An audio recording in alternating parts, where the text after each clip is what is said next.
நடந்திருக்கு.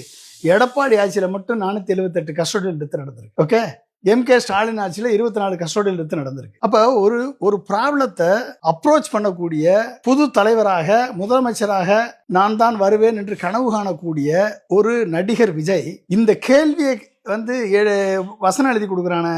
ஒரு 4 political strategy வச்சிருக்கீங்களா, காசு கொடுத்து ஜான ஆரோக்கியசாமிகிட்டையும் ஆதவர்ஜுனாகிட்டையும், இப்போ புதுசா ஐஆர்எஸ் ஆபீசர் ஒருத்தர் வந்திருக்காரு, அவங்ககிட்ட சேர்ந்திருக்காரு, அவர்கிட்டையும் அதிமுக ஒருத்தர் வந்திருக்காரு, அவர்கிட்டையும் இவங்ககிட்டலாம் கேட்டிருக்கலாம்ல. இது வரைக்கும் என்ன நடந்திருக்கு? ஒரு சிஸ்டமிக் ப்ராப்ளத்தை சால்வ் பண்ணக்கூடிய உங்கள்கிட்ட எதிர்பார்க்கறது என்னது? நீ என்ன பண்ணுவ? இத்தனை காமராஜர் ஆட்சி காலத்துல இருந்து கஸ்டோடியல் டெத் நடக்குது, போலீஸ் எக்ஸஸ் நடக்குது, அரெஸ்ட் நடக்குது, கில்லிங் நடக்குது. இது தமிழ்நாட்டில் மட்டும் இல்ல, உத்தரப்பிரதேசத்தில் அதை விட அதிகம் நடக்குது. உத்தரப்பிரதேசத்தில் ஜாதி பார்த்து மதம் பார்த்து புல்டோசரை வச்சு இடிச்சு கொண்டுட்டு இருக்கான்.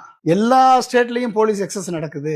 அப்ப ஒரு புது அரசியல் கட்சி மக்கள் உன்னை முதல்வர் ஆக்கணும்னு நினைச்சா நீ எப்படிப்பட்ட ஒரு தீர்வை கொடுக்கணும் மக்கள்கிட்ட? இத்தனை ஆயிரக்கணக்கான பேர் ஒரு 5000ல இருந்து 10,000 பேர் கூடியிருப்பாங்க, கண்டிப்பா கூடியிருப்பாங்க அந்த கூட்டத்துல. அந்த கூட்டம் அந்த கூட்டத்துக்குள்ள பேசக்கூடிய விஜய் என்ன பேசியிருக்கணும்? சாரி வேண்டாம், நீதி வேண்டும் கேக்குறீங்க. 24 குடும்பங்களுக்கும் சாரி கேளுங்க, 24 குடும்பங்களுக்கும் நிவாரணத்தை கொடுங்க. 24 குடும்பத்துக்கும் சாரி கேட்கணும், 24 நிவாரணத்தை கொடுக்கணும் அப்படின்றது நியாயமான கோரிக்கை. அது கொடுக்கணும், முதலமைச்சர் கன்சிடர் பண்ணிட்டோம். சரி, எடப்பாடிகிட்ட இருந்து செத்த 478 பேருடைய குடும்பத்துக்கு யார் கொடுப்பா நீதி?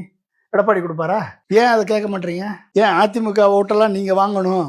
எடப்பாடியை குற்றம் சொல்லாம அதிமுக ஓட்டெல்லாம் சைடு பாக்கில் வாங்கி அதிமுகவை அழித்து பிஜேபி வரணும்னு நினைக்குது. நீங்க அதிமுகவை அழித்து விஜய் வரணும்னு நீங்க நினைக்கிறீங்க, அதானே காரணம்? அப்ப இது என்ன அரசியல்? ஒரு முதலமைச்சர் கேண்டிடேட்டா வர வேண்டும் என்று நினைக்கக்கூடிய ஒரு விஜய் இந்த ஆர்டினரி இந்த கேள்வியை கூட உங்களுக்கு வசனம் எழுதி கொடுக்கக்கூடியவங்கள்ட்ட கேட்கல, அதுக்கு வேணா பதில வாங்கல.